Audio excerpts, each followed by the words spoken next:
When starting this game, it's very easy to look at your hand-me-down set with a bit of disdain. But even with a bit of truth in that thought, do you really need to spend £2,000 to see a difference? Well, the simple answer is no. In this video, I want to share with you my must-have golf bag for beginners. Not only with underrated brands, but with a maximum £600 budget, where am I going to allocate most of the money? However, don't get me wrong, £600 is still quite a bit of money. Which is why I've chosen brands that are literally a fail-safe. Meaning when you improve and your equipment improves, you can sell virtually all of this equipment for the same amount of money that I'm telling you to buy it for. Now you have a rather rare opportunity to make a bloke on the internet very happy, because I'm within arm's reach of 100,000 subscribers. Well, that is definitely something different. And if this video or any of my other videos have ever helped you, I'd be very grateful if you wouldn't mind clicking that button. That being said, it still went 270. So let's start with the bottom end of the bag and then work up to my must-have driver at the very top for anyone that kind of just wants a cheap upgrade in 2024. Now, let's be honest, in this game, you can pretty much putt with, well, anything. Go to any local golf course and there'll be an 85-year-old player there that would absolutely wipe the floor with me around the green with his 50-year-old putter. But this isn't something I'm going to recommend to a beginner, and I'm going to give you tips for every club choice. Don't feel you have to build the exact bag, but I want to give you guys the tools how to build the perfect bag for yourself on, well, a budget. Tip number 1, thicker grip. Mainly because we don't want wrist movement in the putting stroke, therefore thicker grip, easier to set in the hands. Now, neither of these are my choices, but if I had to choose between the two of them for a beginner, I'm choosing this one.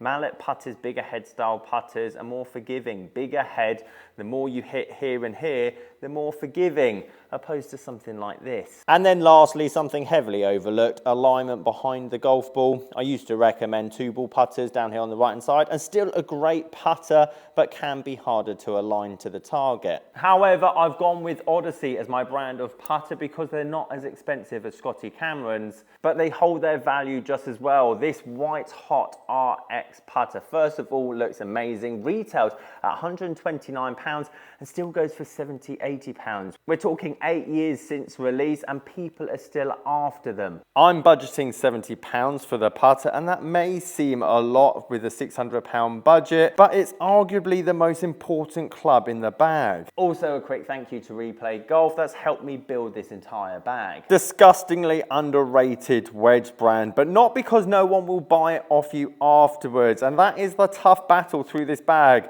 Cost effective, yet at the same time people still wanting the clubs. And just like these wedges, a lot of these clubs retailed a lot cheaper than, let's say, the more premium brands, which means obviously the second-hand price is therefore going to be somewhat lower, but it doesn't mean it's not going to perform.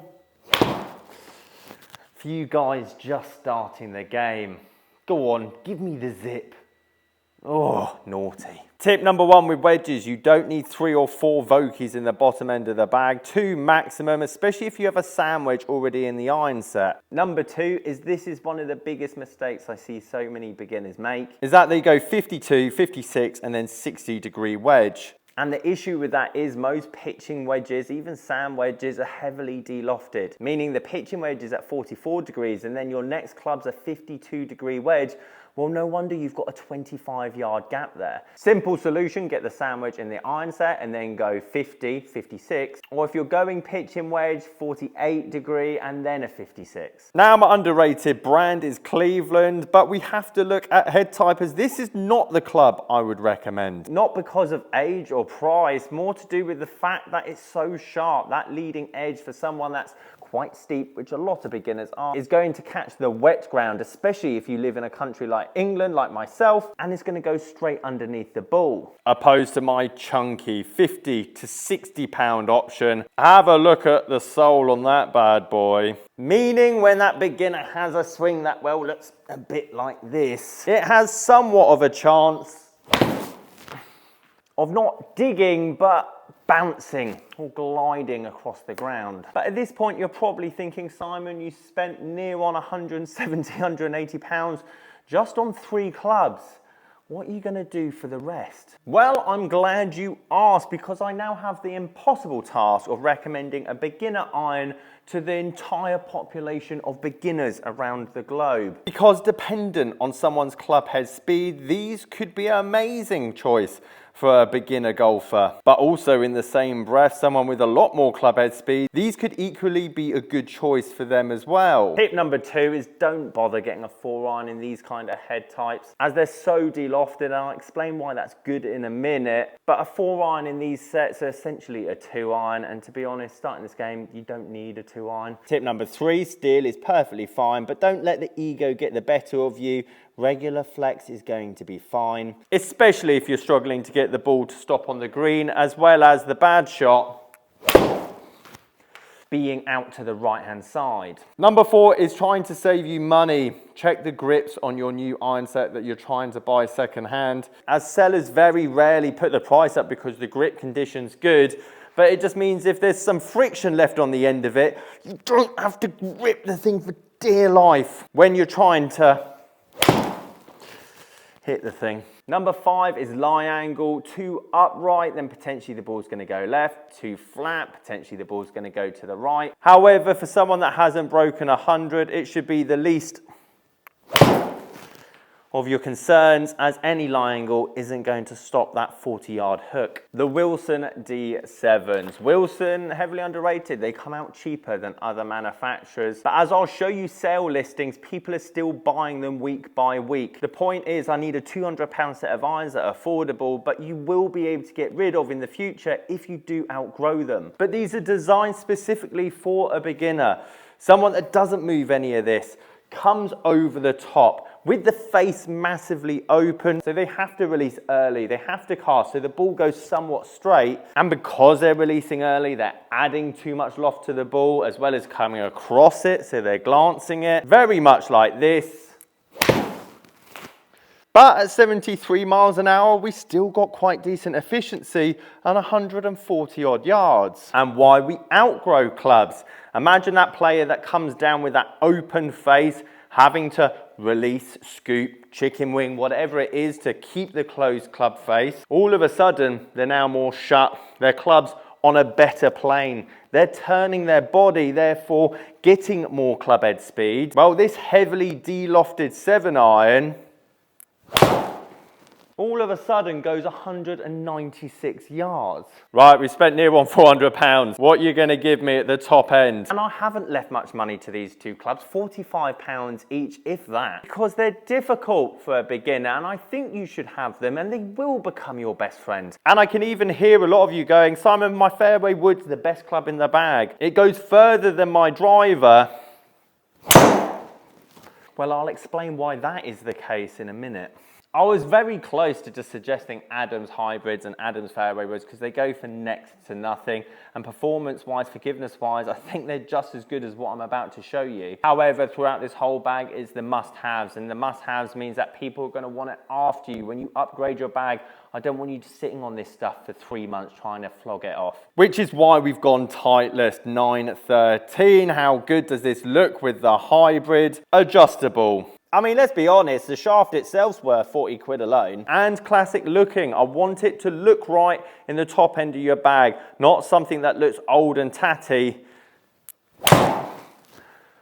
Performs well, but there is a definite aesthetic / confidence balance throughout this game. Tip number 1, don't get a 3 hybrid, get a 4 hybrid, potentially a 5 hybrid if your 6-iron only goes 150 odd yards. Number 2, especially with these fairway woods, make sure they haven't got bag wear marks down the side of them. Ask for photos, ask the seller. Because of the age of this, the performance is great. However, I don't want you to play 3 rounds with it and then this shaft just snaps on you. And then tip number 3, just like the hybrid, I've gone for a fairway wood 913 as well. Don't get a 3 wood, get a 5 wood. But even these old school model 7 woods are still a premium because no one sells 7 woods. The point is, these are difficult. You're going to sky them, you're going to scuff them, you're going to dent them. Don't spend an absolute fortune on your fairway or hybrid when you're starting out. And let's be honest, Titleist has been doing this for quite a while. And I do feel with these 930 models, they have the adjustability, the looks, the feel, and the performance of a lot of the modern day stuff, but will cost you less than a dozen Pro V1s to have the pleasure of owning one. Now it's driver time, and a lot of you won't be surprised with my choice, as I've only got virtually £100 left to spend. But as I said earlier, a lot of you will hit your driver the same distance, if not less, than your 3-wood or 5-wood off the deck. And there's a really good reason for that. And it's the fact that swing there works for virtually every club in your bag, but this one. It's also a reason why you hit your mid-irons really well. When we start this game, very little moves, meaning that it's all arms coming down into the golf ball. And hitting down on the golf ball is good, because ultimately, if we hit down on the ball, we've got all of this face to work with, whereas hitting up on the ball, well, you've kind of got this leading edge. However, coming over the top means one thing, going to the right, unless you then strengthen your grip. Therefore, if you strengthen your grip, that club face naturally wants to close. But as we close that face, then it also de-lofts the club. And it's a reason why a lot of you hit your 8-iron an absolute mile, because it's not an 8-iron, it's a 6-iron. Steep, very low launch across the golf ball. But let's be honest, you hit your 8-iron 155, so you're quite happy with yourself. It's for the same reason your 5-wood is your best friend, because it's giving you that loft. It's giving you that element of forgiveness because it's well a wood. And the ball doesn't think it's getting hit by a fairway wood. It thinks that it's getting hit by a driver. You guys that relate to what I just showed you there, this is your release on the way down. Notice where the shaft's pointing and your elbow's pointing at your feet off to the left. Imagine we did the opposite. Imagine the shaft is, well, behind you. Notice where the grip is pointing, know where our elbow's pointing out to the right-hand side. Push that club low, turn your chest. How on earth are we gonna find the ball from this position? Well, you're gonna have to get your weight forward and not, well, stand up. The point is we're trying to go from here to here. Here to here. Notice where the shaft's pointing. Notice where that head's pointing. If I release the club from this position, notice what the club does. Up, out, away, down, across, this way. Top, down, release. Driver tip number 1, 10.5 degrees adjustable. Your swing's gonna change. We don't know if you need 9 degree, we don't know if you need 12 degrees. So get something that you can tinker with, even if it might be a bit of a placebo effect. And lastly, a big head that is 460cc. Very easy to research. This is not something that you would want. Again, smaller head, helps lower spin, but then less forgiving heel to toe. Which is why this is my £100 to £120 choice, the 0211 Gen 1, which I think looks better than the Gen 2. And I'm allowed to say that because this is my current gamer. And what's the point in me telling you guys to get affordable equipment if I don't use the affordable equipment myself? The point is, for £100 with these clubs, you're getting shafts that are worth £70, £80 in themselves. Not to mention, it's a big brand. And lastly, for something that hasn't got any carbon in it whatsoever, it sounds pretty good. Up on it, higher launch, low spin, 314 yards. Guys, if you've got any questions on your golf bag or swing, sasgolfacademy.com, and I'll catch you guys later.